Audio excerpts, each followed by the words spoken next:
London's dawnlight glinted off the glass facade of Aurora Creative, turning every window into a low-burning ember. Inside, elevators hummed and sneakers squeaked over polished concrete.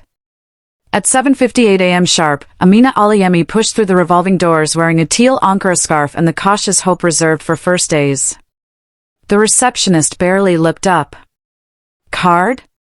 Amina handed over her temporary badge and offered a warm smile. "First day, ma." "Sorry, madam," she corrected, thick Nigerian vowels lending music to the phrase. From a corner, two interns, Ethan and Liv, exchanged smirks. Ethan whispered, Google Translate in heels. Liv stifled a giggle that sounded like a hiccup. Amina caught neither. She studied the lobby mural, a swirl of color titled Speak Your Mind. Irony stung, but she motioned forward, determined. Elevator doors slid open on the 17th floor. Their open-plan desks sprawled beneath exposed ductwork. Neon moodlights bathed modular couches in soft cyan. Amina stepped forward and nearly collided with a wiry woman in designer sneakers. "Marcy Hunt, Associate Creative Director," the woman announced, her accent crisp as Arctic glass. "You must be the cultural placement. Graphic storyteller." Amina's smile remained. "Ready to learn." Marcy's eyes skimmed her outfit, bold print, bright colors. "Adorable. Follow me." She led Amina to a pod, a ring of desks nested like petals. Above Amina's workstation hung a sticky note someone had scrawled, "English please?" Small laughter rippled behind her. Before she could react, a booming voice cut the tension. Mr. Cleary, the creative VP, strode over. "Folks, new talent. Make her feel at home." He was already walking away when Ethan sang in falsetto, "Make her feel at home." Another titter. Amina set her bag down. Heartbeats hammered in her throat, but she inhaled, letting Lagos mornings unfurl across her memory, the marketplace chatter, the call-and response of bus conductors. She typed her first email, fingerprints steady, looking forward to collaborating. Seconds later, Slack pinged. "Marcy, welcome aboard. Could you bring coffee to the 9 a.m. status? 3 almond milks, 1 oat." Face blowing a kiss. Amina blinked, then typed. "Amina, happy to contribute ideas. Do you need decks printed?" No reply. Silence can slap harder than words. At 8:59 she joined the circle of standing desks. Mr. Cleary rattled through metrics.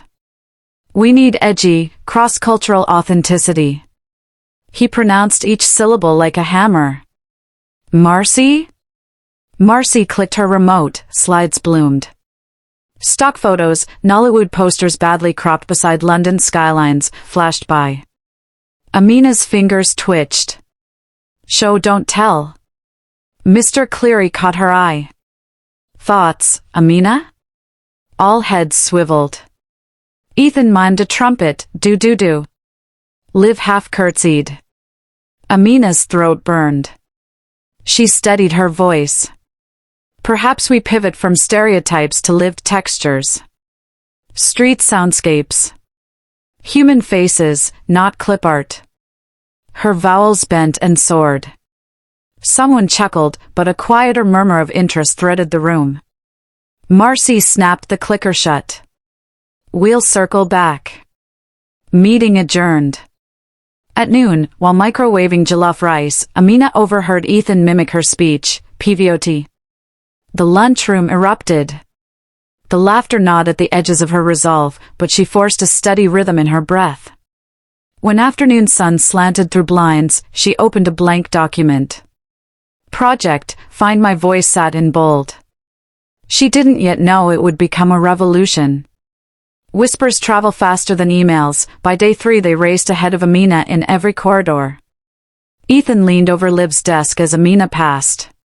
"Hey Suri, translate this project's doomed." He pinched his nose to twist the vowels. Liv cackled. "She's like a live caption fail." In the weekly sync, HR rep Paula Gresswell ran through employee well-being slides. Amina raised a point about inclusive language guidelines. Paula's lips twitched. Thank you, Amina. She drew the syllables out as though tasting an exotic sweet she'd rather spit out. Laughter flickered around the table like static. Afterward, by the espresso machine, Paula murmured to Marcy, "Can you believe we have to police accents now?" Marcy smirked. "Maybe I'll host an elocution class." But not everyone joined the chorus.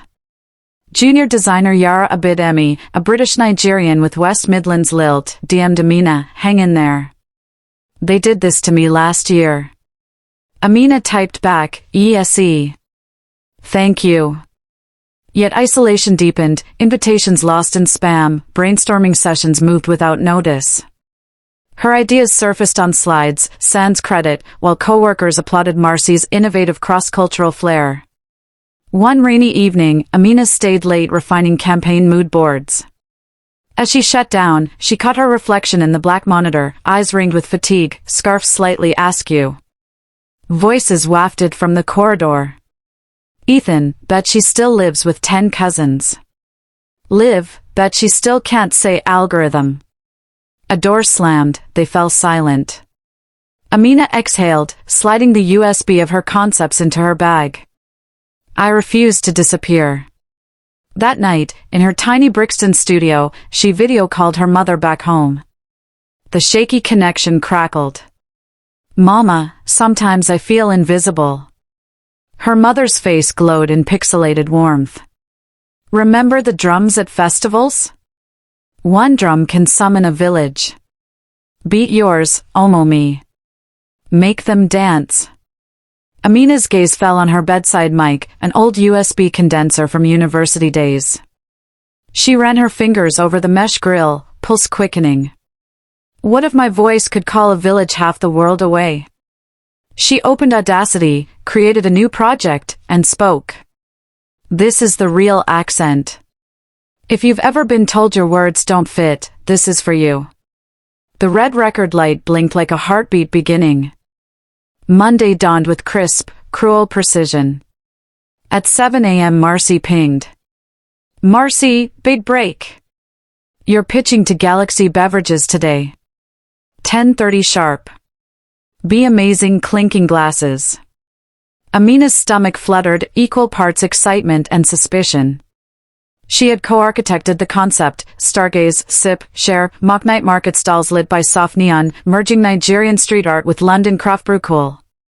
She rehearsed aloud while riding the tube, voice steady, consonants sure. At 9:50, she adjusted her blazer and entered boardroom seat, empty save for stale coffee. Her phone buzzed, change of room, D5. She hurried upstairs. 10:05, heart thrumming, she slipped into D5, and froze. The meeting was in full swing. Marcy's PowerPoint gleamed, stargaze, sip, share. Her words. Her design. Clients laughed and clinked mineral water. Mr. Cleary slapped Marcy's back. Brilliant cultural authenticity. Amina's breath hitched. She edged toward a chair, but Cleary's eyebrow arched. "You're late," he said loudly. "Looking for translation services?" The room chuckled. Heat flooded her cheeks. She considered blurting the truth, yet a wheedling voice whispered, "Let it go or risk being the angry immigrant." Marcy clicked through slide after slide, Amina's collages reframed with sanitized slogans. When Q&A came, Mr. Cleary scanned the room. "Any additional insights?" "Time's tight." Amina stood. "Yes." Every head turned. She felt the weight of expectation and sabotage. In Yoruba lore, she began, drinks are more than refreshment, they're storytelling vessels. If we weave motion-triggered audio, street sounds of Bariga night markets, we can immerse Londoners in that story. Her accent curled around each syllable like smoke rising from incense. Silence crystallized. The lead client, Ms. A.O. Lawson, eyes bright behind gold frames, leaned forward.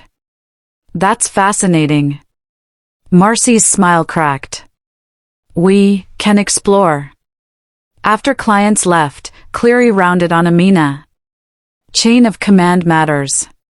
Speak out of turn again and you're off the account. Marcy slipped past Amina, whispering, know your place. She exited, leaving the scent of expensive perfume and betrayal in her wake. In the stairwell, Amina gripped the rail. Tears threatened but did not fall. She remembered her mother's proverb, the one who holds the drum chooses the rhythm. That evening, episode 2 of The Real Accent pulsed online. They tried to steal my rhythm today. So I'm making new music. Her voice trembled only once, at the word steal, then steadied, low and resonant. Somewhere across London, a night shift taxi driver paused to listen.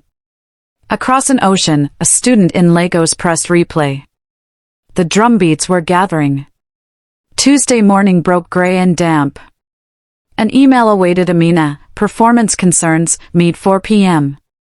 The sender, Mr. Brian Cleary. At lunch she passed his frosted glass office. Behind it, Cleary laughed with Marcy, their silhouettes merging like conspirators in a shadow play.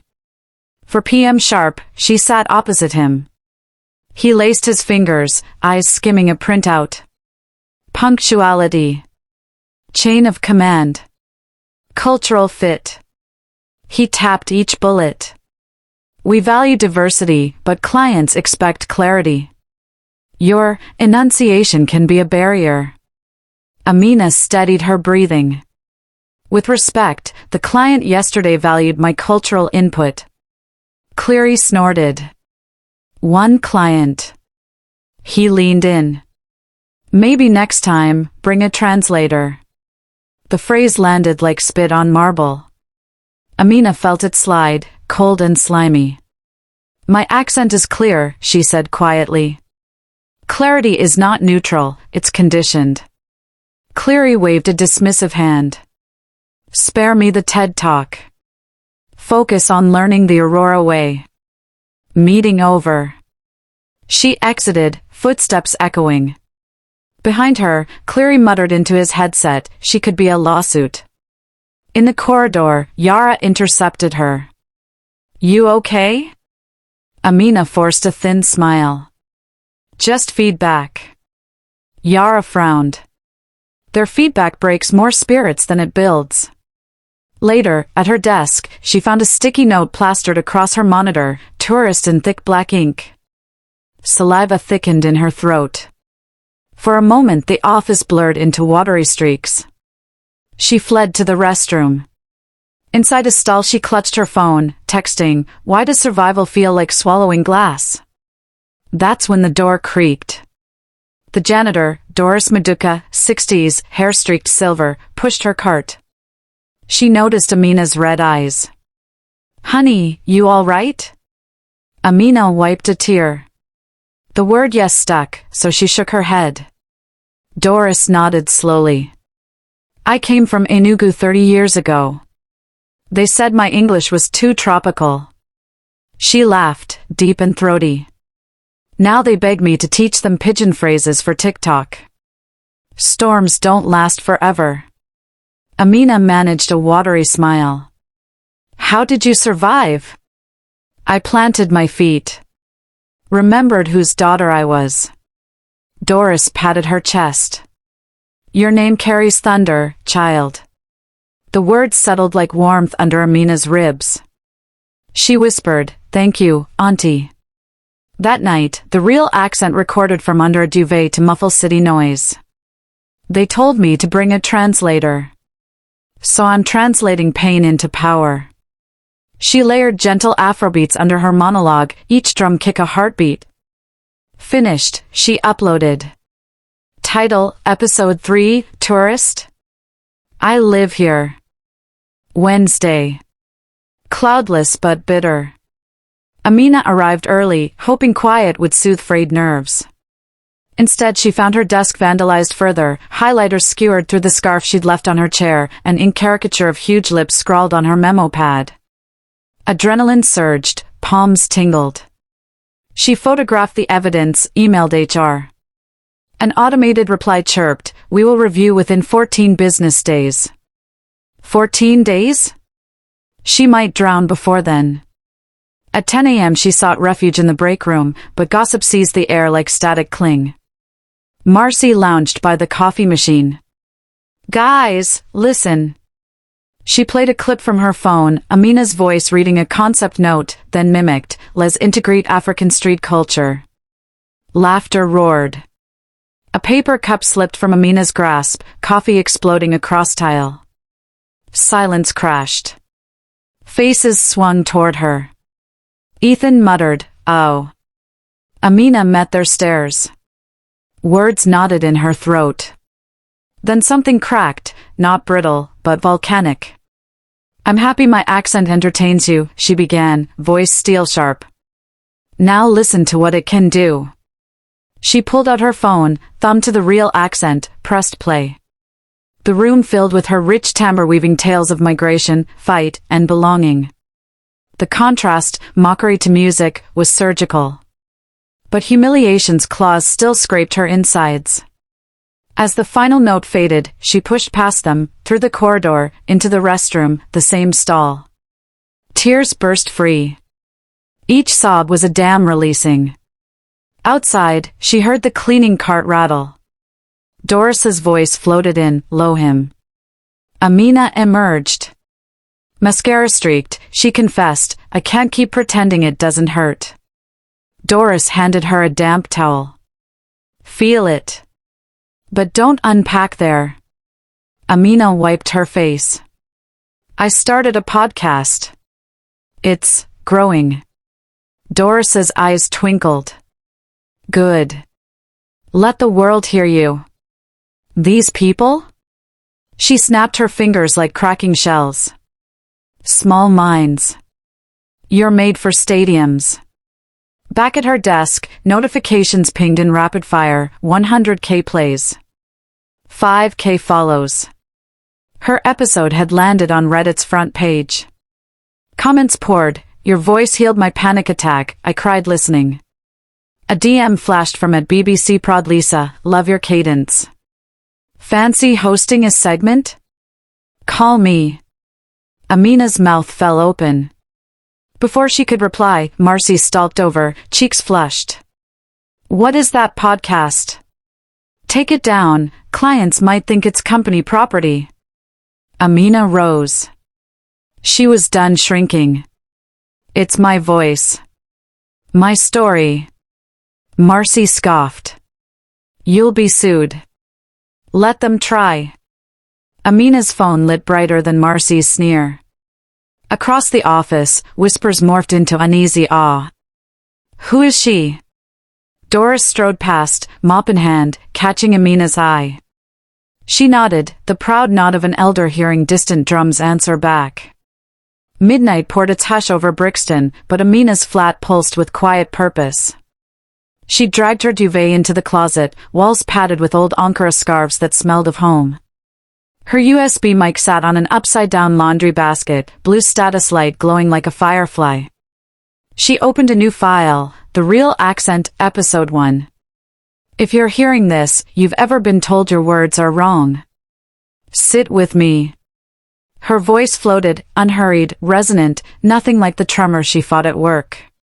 She told listeners about Lagos English, how syllables rolled like ocean swells, about landing at Heathrow and watching customs officers' eyebrows ski jump at her vowels.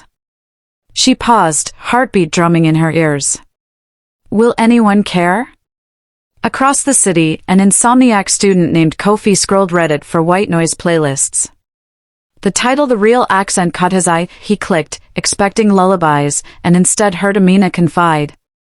They call me Google Translate, but translation is art. Every accent is a masterpiece. Kofi bolted upright, goosebumps prickling. He copied the link to his group chat. Bro, this is gold. Meanwhile, Amina layered gentle Afrobeats. She sampled Lagos street percussion from an old Zoom recorder. The cafe buzz, distant honks, a hawker's sing-song cry, ajij bread, fresh ajij. She whispered into the mic, close your eyes, feel the continent hum. When she hit upload, the progress bar crawled like suspense itself. 3 a.m., finally done. She stared at the lone play counter. 1, a single click, hers. Fatigue tugged at her eyelids, yet for the first time since stepping into Aurora's corridors, her chest felt light, like space had opened between her ribs. She powered down, unaware that halfway around the globe in Atlanta, a Nigerian-American nurse finishing a double shift would discover her podcast at dawn, that a biracial high schooler in Tokyo would find courage in Amina's cadence before morning assembly. The drum she struck in a cupboard began echoing across time zones. Friday. Sky the color of half-brewed tea. Amina shuffled to the kettle, phone buzzing like trapped bees. 100 new notifications. She squinted. The real accent has reached 10,437 plays. Ha! She sputtered Yorkshire tea everywhere. 10,000? She refreshed. 22,932 plays. Comments scrolled. This healed my immigrant heart. Sis, record audiobooks. Who are you? Her pulse galloped. Before she could speak, her phone rang. Yara. Check Twitter. Hashtag the real accent is trending. Amina's fingers trembled. Twitter world map lit orange where the hashtag surged. UK, Nigeria, Canada, India. She clicked a top tweet, a viral clip of her line, "Every accent is a masterpiece," overlaid on montage footage of children reciting poems in different languages. Retweets, 48K. Likes, 110K. Back at Aurora, Marcy strutted by Ethan's desk. Team, strat meeting in 15. But Ethan hardly looked up. He was reading a BuzzFeed article, "Mystery Podcaster's Velvet Voice Wraps the Globe." Liv bit her fingernail, aghast at the listener map. At 10 o'clock, Amina arrived. Eye bags, no makeup, but energy crackling. She sat, Slack popped with a link, "Congratulations on 100K streams," sent by a total stranger. Marcy glanced at Amina's open screen. "Congrats, on whatever side hustle you're wasting bandwidth on." Ethan whispered to Liv, "What if it's her?" Liv scoffed, but uncertainty quivered. When lunch hour hit, Amina hurried to a nearby park to catch her breath. A call came from a withheld number. She almost ignored it, then answered. "Is this the real accent?" a warm female voice asked. "I'm Lisa Bennett, BBC radio producer. We'd love you to guest host our evening perspective slot next Thursday." Amina's knees buckled. She sank onto a bench. I work full-time." Lisa laughed softly. "Half our listeners do. We record remote. Your accent is refreshing, don't you dare change a note." A breeze lifted Amina's scarf like a flag in slow motion. "Yes," she breathed. She ended the call, eyes stinging. On the other end of the bench, a street drummer tapped polyrhythms on empty paint cans. The music felt like prophecy. That night, episode 2 soared to Spotify's top 20 in society and culture. 100K became 250K, then 400K. Her phone battery died under the flood. Yet none of Aurora Creative knew. For now, her secret remained sealed, pressure cooking toward detonation. Monday again, first frost of winter crisp on windows. Aurora's lobby television looped muted Sky News, headlines crawled under generic footage, podcast host ignites global accent pride. Amina's stomach somersaulted. "Hold, girl." She rode the lift, doors sliding open to a cluster at Ethan's desk. He played a YouTube montage, Amina's podcast samples mixed with visuals of London street art. "Whoever she is, she's a genius." Marcy sauntered over, heels clicking. "Focus, children. Awards gala tonight, I'm up for cross-cultural campaign." She flicked her hair like a shampoo ad. What she didn't mention, the winning pitch was Amina's idea, stargaze, sip, share, now sanitized into neon purple cola bottles and vague constellations. By 4 p.m., the team shivered in the glass boardroom awaiting final rehearsals. Marcy unveiled a fresh deck, new tagline, "Open your universe." Amina's original handwritten calligraphy replaced by slick sans serif. Mr. Cleary entered, golf clap at the ready. Marcy, you star. He didn't once look at Amina, seated 2 chairs away, hands balled under the table. Marcy clicked to a slide of Lego street photography. Ethan leaned aside, whisper hissing, she found those on Amina's Pinterest. Guilt cracked through him, he glanced at Amina, silent, eyes dark as storm clouds. Rehearsal ended. Mr. Cleary clapped. Now, polish your diction. He wagged a finger at Amina. Take notes, She forced a nod, phone vibrating in her pocket. Spotify, congrats. Your show hit number 3 UK culture. Marcy strutted out, smug aura trailing perfume. Amina remained. Ethan hovered. He cleared his throat. Listen, that award should be yours. She looked up, surprised at his sincerity. Then why laugh at my accent? He winced. Because. Marcy laughs. Cleary laughs. We follow. Choose better leaders, she murmured, gathering her notes. Night fell. At the gala, neon lights washed over the stage. Marcy accepted a crystal trophy, thanking my diverse inspiration. Cameras flashed. Backstage, Amina watched the broadcast on her phone, bile and fire swirling. She opened her recording app, whispered. They praised stolen work tonight. But echoes fade, the source sings on. Episode 3 uploaded before midnight. Her audience, now 500,000, burned with her outrage, though they still knew her only as the voice. Tuesday dawn. Amina sat bolt upright, alarmless, heart thrumming. BBC recording day in 2 sleeps. She opened Gmail. New subject line glared, Amina Aliyemi, BBC Radio for Logistics. Her real name. Not anonymous. She clicked. Our legal team needs confirmation you own rights to the real accent. Kindly send ID. Breath caught. If she complied, her secret identity shattered, Aurora would see. If she refused, opportunity evaporated. Zap. Intercom crackled, Amina to Mr. Cleary's office, please. She entered to find Cleary and HR Paula wearing twin frowns. Sit, Cleary ordered. This is informal. Paula slid a printout across the desk, her tweet promoting episode 3, shared from her alt account. Is this you? Pulse hammered in Amina's ears. Why? Cleary clasped his hands. Conflict of interest. Listeners might link us to your political commentary. Amina straightened. It's not political to exist. Paula sighed. We'll need to review external media for compliance. You're suspending me? Cleary smirked. Consider it a cooling-off period. Perhaps use the time to refine pronunciation. Rage flared like magnesium.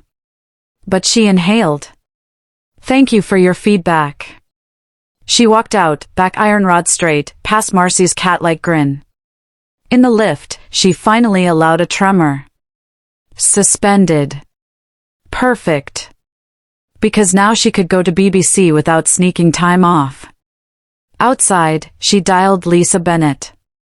Full name on air is fine, she said. I'm ready. Wednesday evening, she stepped into Broadcasting House, Art Deco curves gleaming.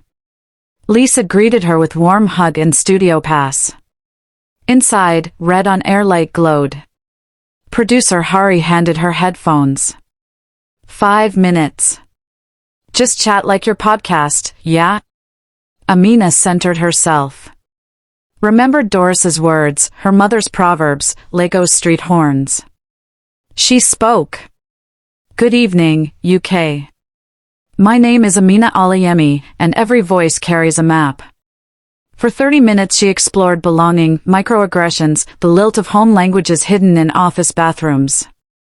The phone-in lines jammed, callers sobbed, laughed, recited poetry in Yoruba, Punjabi, Scots Gaelic. When the red light died, Lisa grasped Amina's shoulder. "You just shifted the national conversation." Amina exhaled, tears threatening. Somewhere in London, Ethan watched from his sofa, remote forgotten. Marcy scrolled Twitter, dread densifying. Clary's inbox began pinging with PR alerts. The drumbeat had become thunder. Thursday. Dawn painted streaks of apricot over the Thames. Amina's phone exploded before her alarm. Guardian interview? CNN Connect wants you. ITV this morning. Her follower count vaulted over 1 million. Hashtag the real accent perched atop global trends. Fan art of her Ankara-wrapped silhouette flooded Instagram. She dressed with ceremonial care, emerald blouse, high-waist slacks, gold stud earrings. Outside Aurora's revolving doors, cameras already camped. Paparazzi shouted, "Amina, over here." Employees clustered at windows. Ethan murmured, "Legend." Liv whispered, "We mocked a legend." Inside, Cleary stormed toward her. "You used company IP on national radio." Calm, she lifted a folder. "Here's legal proof I owned the podcast months before Aurora contract. Also, Clause 14, it protects my creative works." Paula skimmed, face blanching. Cleary's mouth opened, closed. Doors to the main office swung. Sir Edward Devlin, silver-haired founder, entered flanked by lawyers. Gasps rippled. He strode to Amina, extended a hand. "Ms. Alayemi, an honor. I've been following your podcast since episode 1. He turned to the staff. "For transparency, I invested in her production company this morning. And Aurora Creative is now a subsidiary of Devlin Media Holdings." Marcy choked. Cleary swayed. Sir Devlin's gaze hardened. "Culture begins at the top. Effective immediately, Ms. Alayemi is promoted to Director of Creative Strategy. She'll audit all leadership practices." Silence thudded heavy. Then Doris, mop in hand, burst from the lift, cheeks shining. She clapped loud.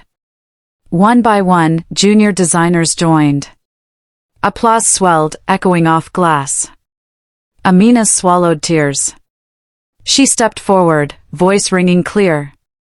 "I accept, with one mandate, every voice in this building will be heard." Marcy shrank behind a monitor. Cleary's tie suddenly seemed a noose. Sir Devlin smiled. "Meeting at noon, Director. Let's rewrite the rhythm." Outside, reporters broadcast the drama live. Twitter memed Cleary's stunned face with the caption, "Bring a translator?" She brought receipts. That evening, under violet twilight, Amina stood on Waterloo Bridge, phone vibrating non-stop. She recorded a new episode. "When they try to bury your accent, remember, roots grow in the dark." Millions listened as city lights ignited the water like constellations born just for her. Dawn after the takeover felt eerily calm, like the pause between lightning and thunder. The moment Amina stepped off the lift, a hush rippled through open-plan South. Monitors dimmed as if afraid to blink. Ethan and Liv half stood at their desk pod, whispers snagging on dry throats. Ethan, voice low, "Stunned mate, she's literally our new boss." Liv, we used to call her Google Translate." Near the copy station, junior strategist Maya Kaur pulled up the viral BBC clip on mute. Amina's face glowed across multiple desktops. Snatches of conversation floated. "Did you hear her say roots grow in the dark? Gave me chills. Bet Cleary's choking on humble pie." Amina walked the aisle, scarlet pantsuit, spine straight as a flagpole, but each step felt like treading delicate ice. The same voices that once mocked her were now petrified statues, caught mid-gossip. She paused beside Doris, who was refilling the sanitizer station. "Amina, softly, legend, they called you." Doris, grinning, whispers back, "Told you storms pass." At 10 a.m. HR sent a calendar blast, all hands town hall. Attendance mandatory. Slack erupted with gifs, people dragging chairs as if popcorn ready. In the minutes before noon, Marcy stalked into Amina's temporary corner office. The door clicked shut. Marcy, tight smile, congratulations on whatever that was yesterday. Amina, steady, thank you. How can I help you, Marcy? Marcy, voice drops, we both know cross-cultural campaign of the year was my ticket. Don't dismantle months of work out of revenge. Amina, revenge wastes energy. I'm building, not breaking. But credit belongs to its author. Marcy, flustered, clients bought my polish. Amina, Polish can't hide stolen wood grain forever. Marcy's jaw tightened, she exited without looking back. Outside, whispers burst again, this time marvel, not mockery. The thunderclap of change was imminent. By lunchtime, #the real accent still reigned at #1 worldwide. Celebrities stitched her audio into TikTok dance videos, school teachers printed her quote, "Every accent is a map" onto classroom posters. Inside Aurora's PR war room, frazzled communications lead Samir Patel tried balancing two phones. Samir, okay, Google UK wants a comment, Vogue requests scarf styling tips, what? Yes, the scarf matters apparently, and Harvard Business Review wants her thoughts on inclusive leadership. Sir Edward Devlin, grey hair combed like silver surf, leaned against the window, amused. She aired a podcast in her closet, now Wall Street calls me asking for vocal diversity workshops. Amina sat at the head of the temporary table, scrolling thousands of tagged videos, a grandmother reading Yoruba proverbs, a Scottish teen reciting Burns with her accent bold. Tears threatened again, but she blinked them clear. Amina, Samir, issue a statement, the real accent belongs to its listeners, my story is one of many. Share the spotlight. He nodded, scribbling. Meanwhile, the digital backlash boiled on a separate hashtag Aurora Toxic Culture. Former interns posted stories, screenshots of Cleary's belittling emails. Brands considering Aurora for campaigns pinged Amina privately, do we stay? She answered each DM with candor, copying Devlin. The board analyzed charts, client trust plummeted with every leaked anecdote. At 3 p.m. Amina live-streamed a short address from Devlin's office, no teleprompter, just her voice. To everyone whose ideas were stolen or whose accents were mocked, I see you. Effective immediately, we're conducting a top-down audit. Share your stories anonymously at voicesofchange@aurora.co.uk. Within an hour the inbox flooded with testimonies from 5 continents. The Twitter storm no longer raged against a silent sky, it crackled toward transformation. Friday morning, tinted sunbeams met polished walnut in the executive suite. Sir Devlin waved Amina inside, closing the door on murmuring assistants. On his desk lay 2 documents, a thick acquisition term sheet and a slim employment contract. Devlin, sincere, I bought majority yesterday, but ownership means nothing without integrity. I want you to co-pilot. Amina studied clause after clause, executive authority over culture and creative, budget for diversity scholarships, guaranteed autonomy for her podcast, optional equity stake at significant valuation. One line, however, stood out, non-disparagement, both parties agree to respectful public discourse. Amina, raising brow, respectful, not silent? Devlin, smiles, you shook the world by speaking, why would I muzzle you? She signed. Pen glided like a skater across ice. Devlin countersigned, then opened a drawer, producing a vintage Shure mic encased in velvet. Devlin, John Lennon recorded early demos on this. Consider it a welcome gift. She traced the chrome, awed. Amina, I grew up dubbing cassettes off market stalls. This feels like owning a slice of music history. Devlin, leaning forward, write new history. Before she left, he added, security is reviewing Mr. Cleary's data. The board meets Monday to finalize changes. His voice darkened. Justice, not vengeance. Amina nodded. Justice echoed, becomes harmony. In the corridor, she caught her reflection, same face that once trembled, now flanked by framed magazine covers featuring past Aurora campaigns.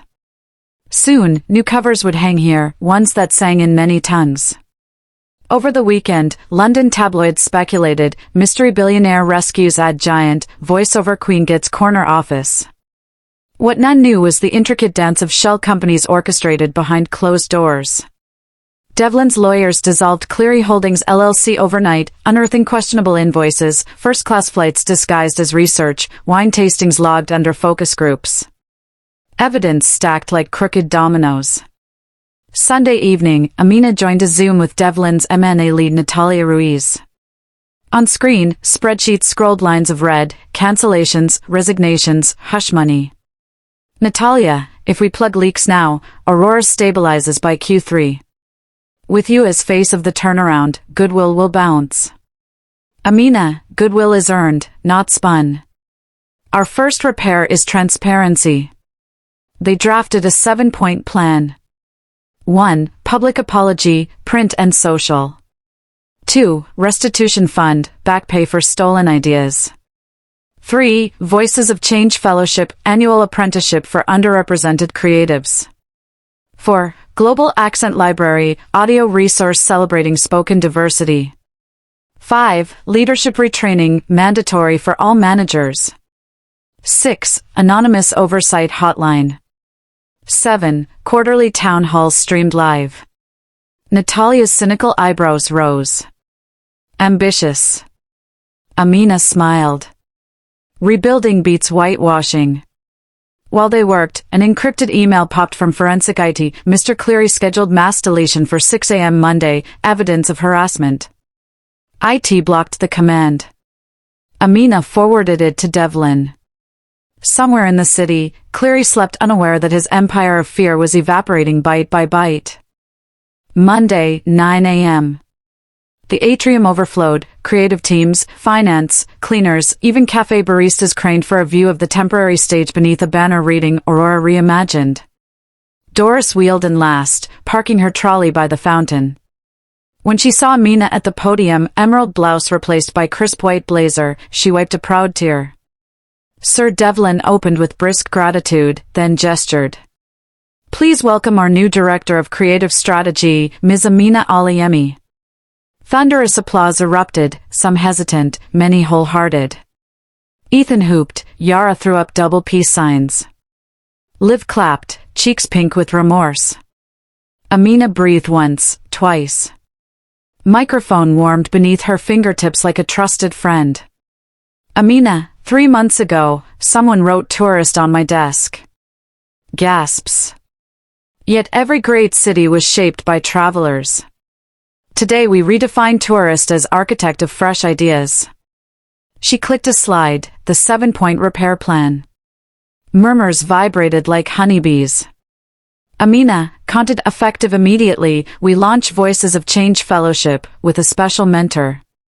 She beckoned Doris onto stage. Shock rippled.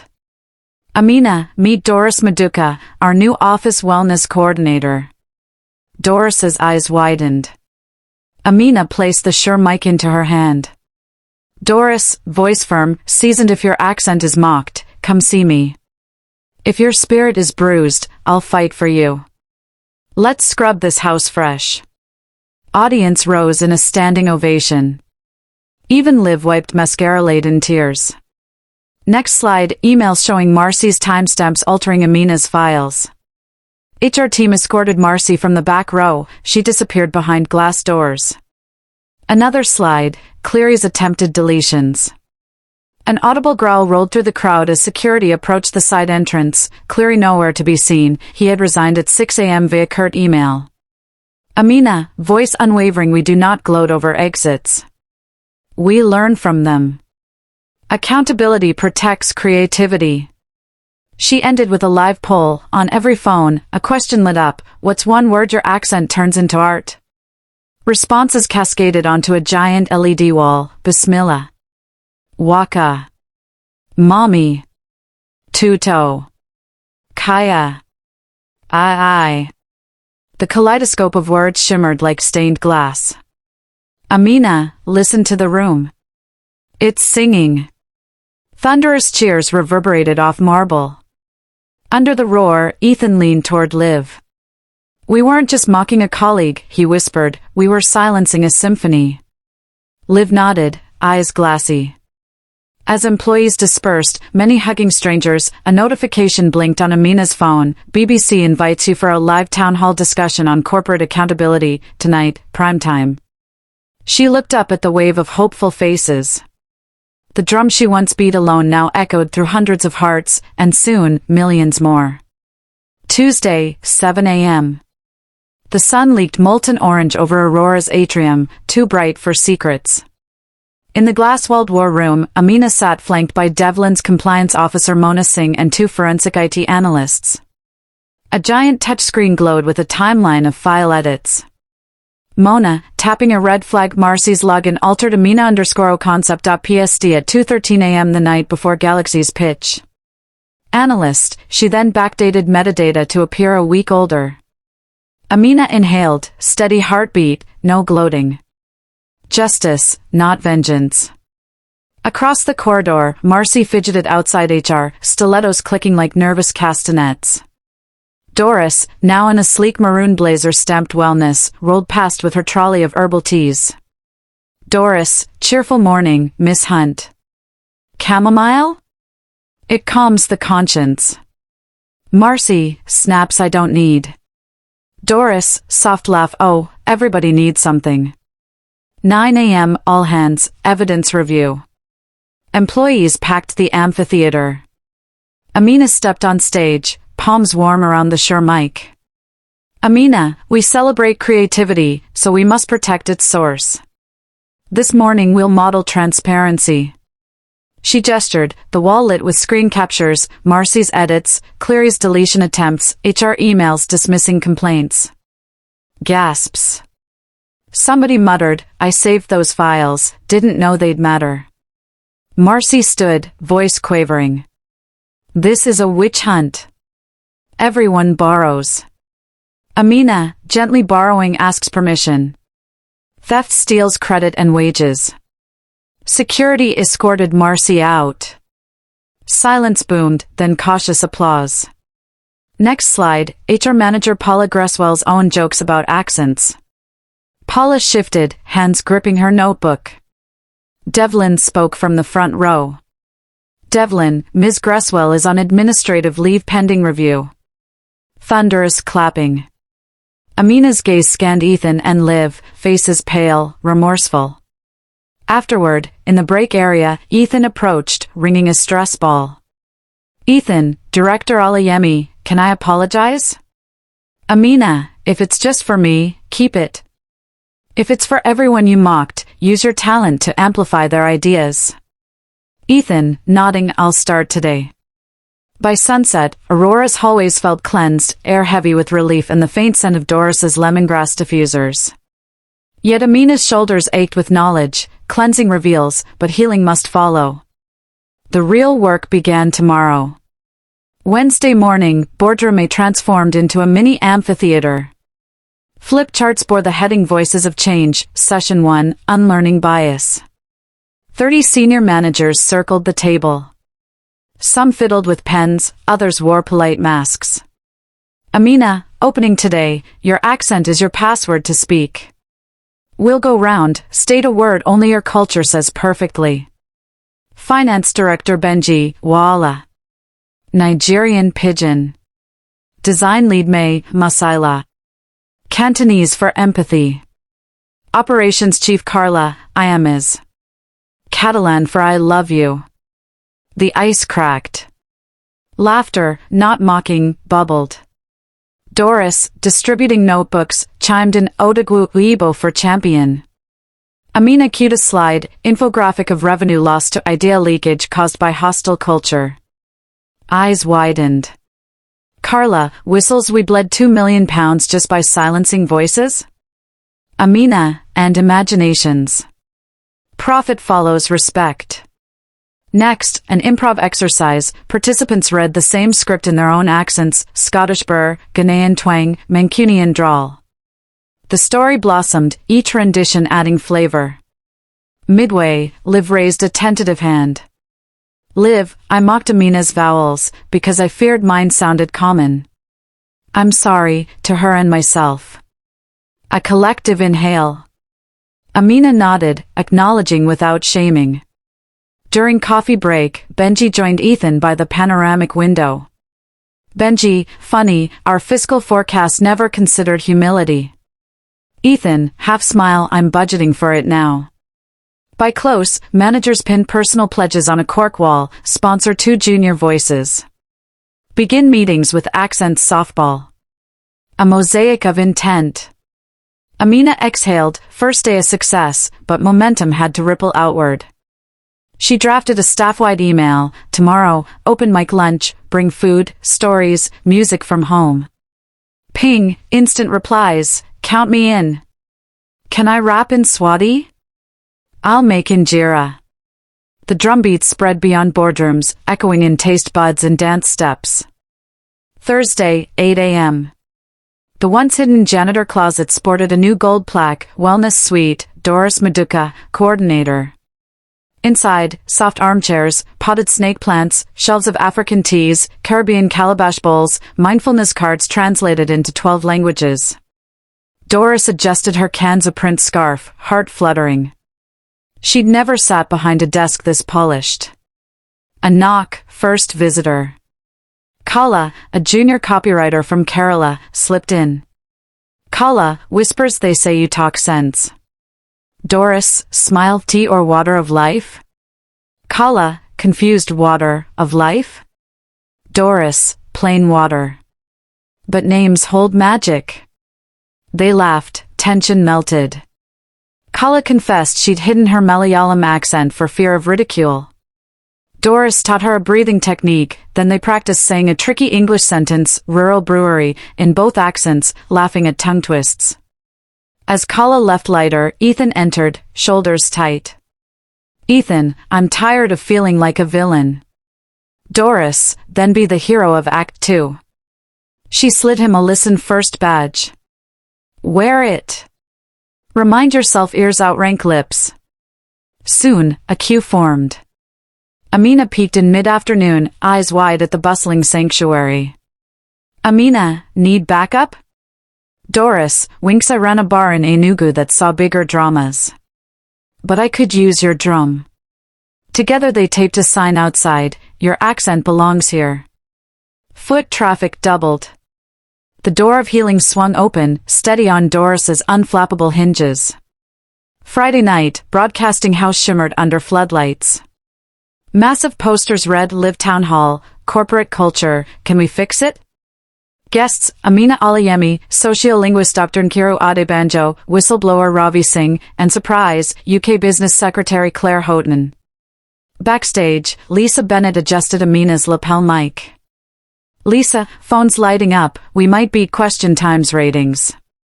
Amina, smiles, no pressure, then. Red light. Cameras panned. Host John Marshall greeted 8 million viewers. John, Ms. Aliyemi, the world knows your podcast, now you lead a £400 million agency. How?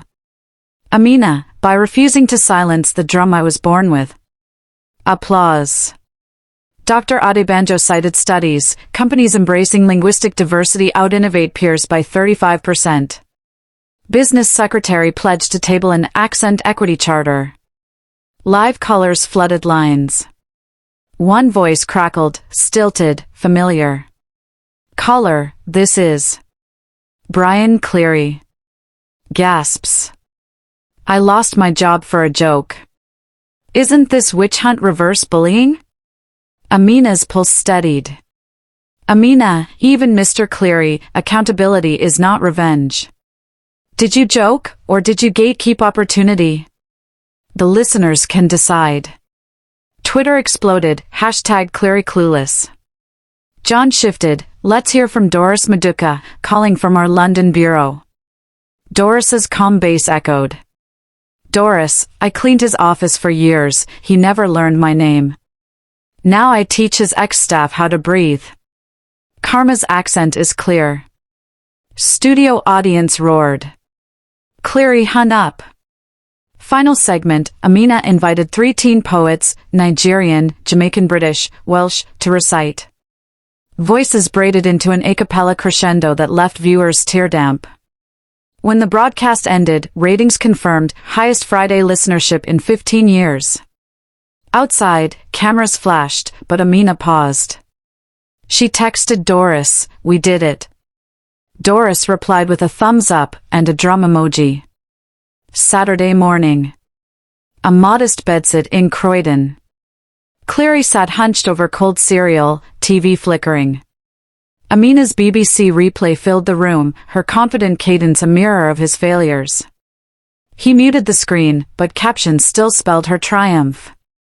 Elsewhere, Marcy scrolled LinkedIn, connection requests dwindling, posts flooded with gifs of doors slamming. Her phone buzzed, notification from Voices of Change listing new job openings, entry level. She hurled the device onto cushions, but curiosity gnawed. Across town, Aurora's rooftop teemed with employees for the debut open mic lunch. Long tables sagged with akara, pierogi, jerk chicken, sushi. Yara DJ'd Afro House remixes. Ethan rehearsed an apology poem in Geordie accent. Liv Pastres, wearing a pin, learner. Amina arrived to cheers. She tapped a calabash drum, chatter hushed. Amina, we once ate alone. Today, we feast family style. The world is listening, so let's give it a choir. First act, Doris reading Maya Angelou's Caged Bird, voice rolling like thunderclouds. Ethan followed, spoken word confessional that ended, your vowels rewrote my values. Applause crashed, tears flowed. Mid-afternoon, Sir Devlin unveiled a surprise, a recording booth on the 18th floor mezzanine, glass walls, state-of-the-art gear, named Oluyemi Studio of Voices. A bronze plaque quoted her mother's proverb, the drum that summons the village beats in every chest. Amina traced the engraving, eyes misty. Evening painted the Thames lilac. She stood on Millennium Bridge, streaming live episode 20. They mocked my accent, now it's a lighthouse. To every listener, speak, even if your voice quivers. Quivers birth quakes. Notifications burst, translations in 42 languages, remix tags from Seoul to Sao Paulo. At 9 p.m., a text pinged from an unknown number, we mocked a legend. I'm ready to learn, be Cleary. She inhaled, typed back, start by listening. Send. Above her, St. Paul's dome glimmered. Below, water whispered. In that hush, Amina heard echoes, jollof market cries, Doris's laughter, the amplified timbre of millions finding courage. She smiled into the night. The symphony was no longer hers alone, it belonged to every voice that refused to dim. And somewhere, fresh drums were rolling, ready for the next story, the next uprising of sound. The end.